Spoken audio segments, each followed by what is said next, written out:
नमस्कार जय जगन्नाथ दर्शक बंधु एसपी एस्ट्रोलॉजी ओडिशा चैनल प्रसारित मासिक राशिफल कार्यक्रम को आपण मानक स्वागत।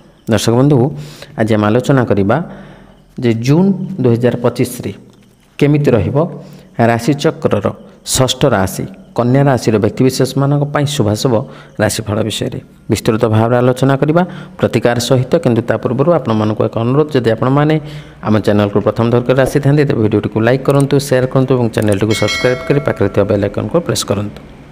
दर्शक बंधु चलतु आरंभ करवा आज आलोचना जे जून मासरे कन्या राशि शुभाशुभ भाग्यफल विषय में।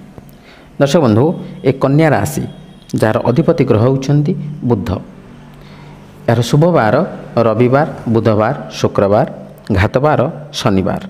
शुभ संख्या 5 6 8 शुभ रंग सबुज धला नील।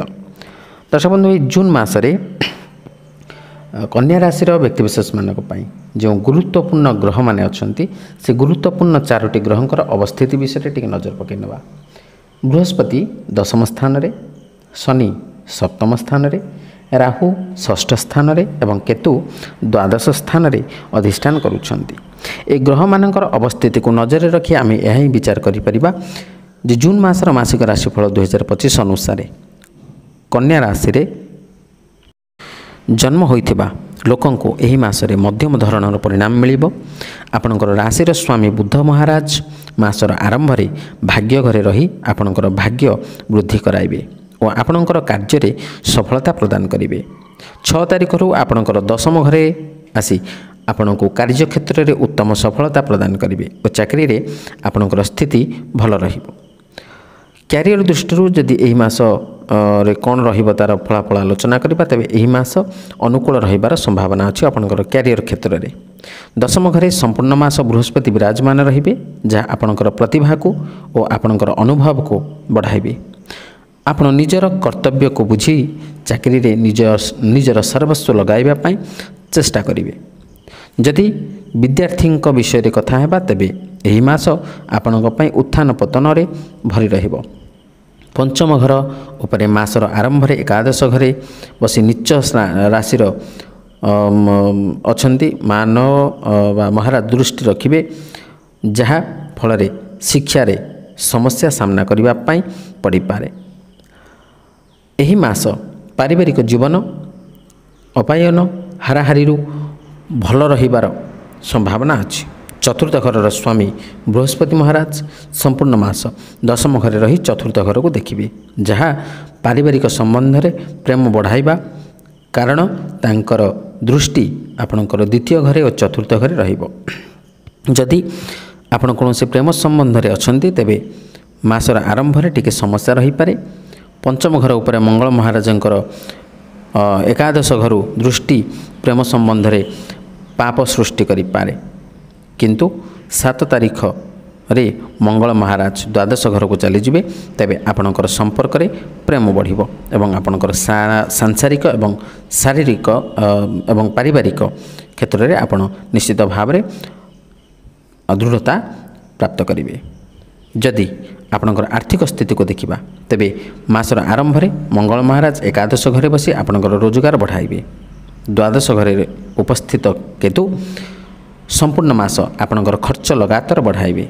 आपनको कौन जना पड़िबो नाही जे खर्च किपरि हेउछि किंतु आपण चाहिले कि भी न चाहिले मध्य खर्च करबा को पड़िबो।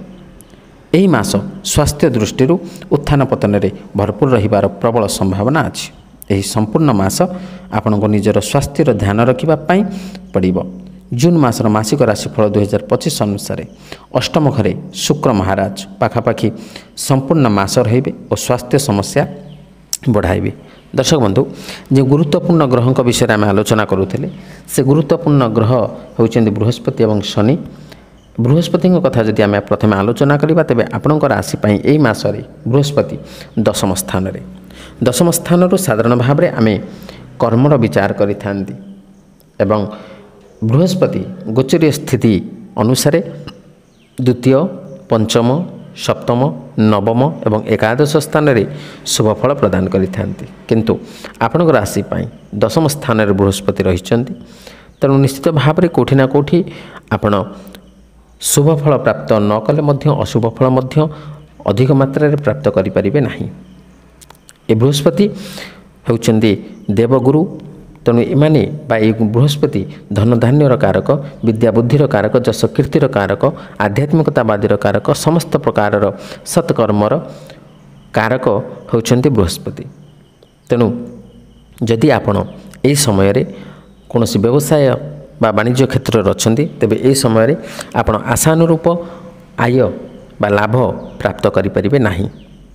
आय निश्चित भाव में रहिबो एवं लाभ मध्य हेबो, किंतु अधिक मात्रा हेब नहीं। आपणकर आय ठारू व्यय अधिक रहिबो। एवं जदि आपण पार्टनरशिप व्यवसाय करूछंती तेबे आपणकर पार्टनरकर संपूर्ण रूप से सहयोग आपण प्राप्त करें नहीं। एवं जदि शेयर मार्केट अर्थ विनियोग करूछंती तेबे ए समय को आपण को सावधान रहिबा को पड़ी पारे, कारण ए समय मध्य आपण क्षति पड़ी पारंती। आपणकर शेयर डाउन होबार संभावना मध्य देखा दिया। एवं जो मैंने आध्यात्मिक क्षेत्र में अच्छा ए समय मध्य तांकर आध्यात्मिक क्षेत्र मन फेराई आनी पारंती बा अनाग्रह प्रकाश करि पारंती। एवं विद्यार्थी माने जो माने विद्या क्षेत्र में अच्छा पाठ पढ़ुंट से समयटी निश्चित भाव में मध्यम फल प्रदायक हो।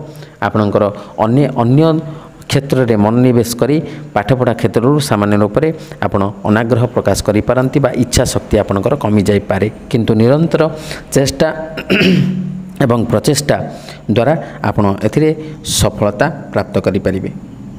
एवं स्वास्थ्य क्षेत्र में मध्य ए मास निश्चित भाव में आपणकर समस्या बढ़ाइबो बा मध्यम फल प्राप्त करिवे।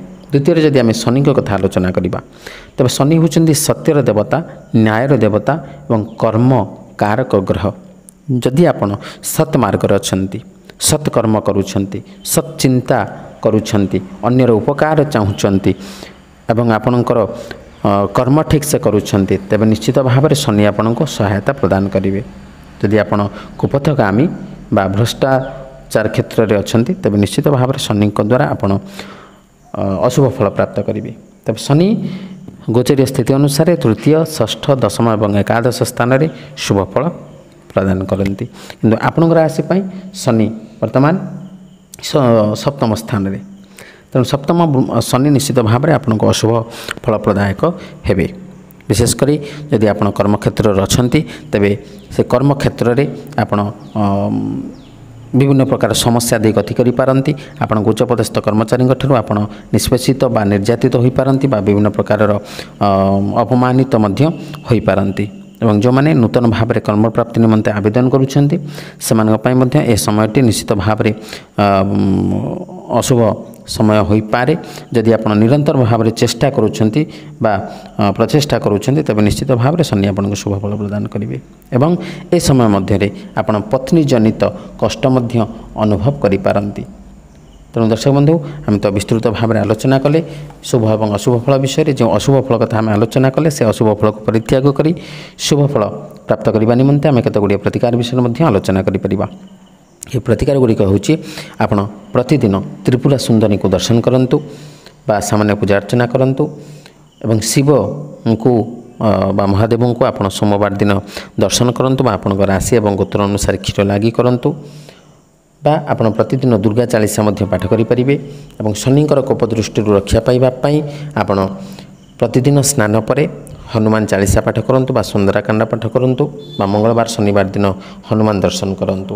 और बृहस्पतिंकर अशुभत्व मुक्ति पाइबापी आपण स्नान पर विष्णु सहस्रनाम मध्य पाठ करें।